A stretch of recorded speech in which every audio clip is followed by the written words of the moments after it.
Welcome to the Fear and Greed Business News Afternoon Report for Tuesday, the 21st of May, 2024. I'm Sean Aylmer. Every afternoon, we've got the 5 stories that happened today that you need to know about.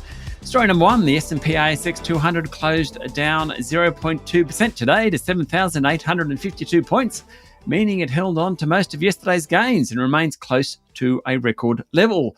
Among the large caps, the banks were mixed, as were the big miners and the retailers. Energy groups Woodside and Santos were lower, so too Goodman Group. WiseTech Global was among the better performers. Story number 2, James Hardie's share price tumbled 15% today, the biggest one-day drop in more than a year, after it downgraded its profit forecast. High house prices in Australia is curbing demand for the building products group's goods. Volumes in Australia are expected to fall around 5%, but Chief Executive Aaron Erter said there are challenges across Hardie's global operations. The group, which sells wall cladding and plasterboard products, makes about 70% of its profit from North America. With the timing of interest rate cuts in the US being pushed out, earnings will suffer. James Hardie was almost bulletproof to higher interest rates last year because of its position in the US housing sector. However, this year, with rates stable, its share price has trended down. And then today's slump, it cut about $3 billion from Hardie's market capitalisation.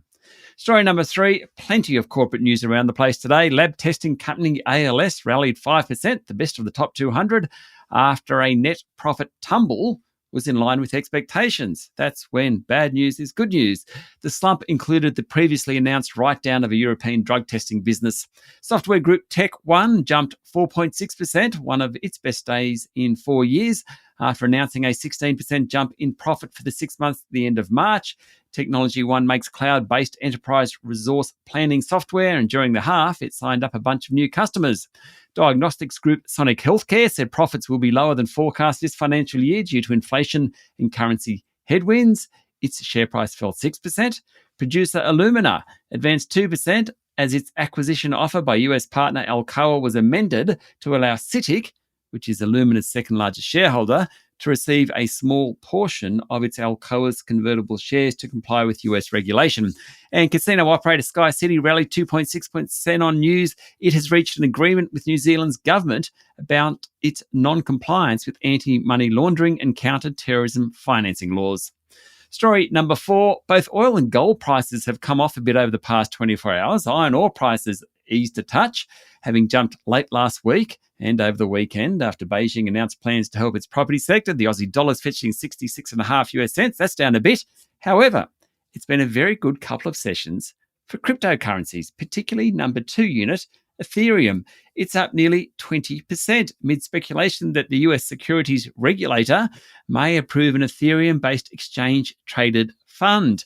Bitcoin has also risen. It's trading above $71,000 a unit, close to its record high of $73,000 a unit. And finally, story number 5, the International Criminal Court has issued arrest warrants against senior Israeli and Hamas officials, including Prime Minister Benjamin Netanyahu, over the conduct of the war in Gaza. The move marks a dramatic escalation of the legal fallout from the war and comes as Israel is under intense international pressure over its 7-month assault, which has killed 35,000 people, according to Palestinian officials, and left the enclave in a humanitarian crisis. The ICC said it had reasonable grounds to believe that Israeli and Hamas officials bore criminal responsibility for alleged war crimes and crimes against humanity. In the case of the 3 Hamas leaders, the ICC alleged their responsibility for crimes of extermination and murder, hostage-taking, rape, and other acts of sexual violence and torture committed by Hamas. In the case of Mr. Netanyahu and another Israeli official, the ICC cited alleged responsibility for using starvation of civilians as a method of warfare after Israel imposed a siege on Gaza in the early days of the war. That's it for the afternoon report for Tuesday, the 21st of May, 2024. Michael Thompson and I will be back tomorrow morning with the Wednesday edition of Fear and Greed Business News. I'm Sean Aylmer. Enjoy your evening.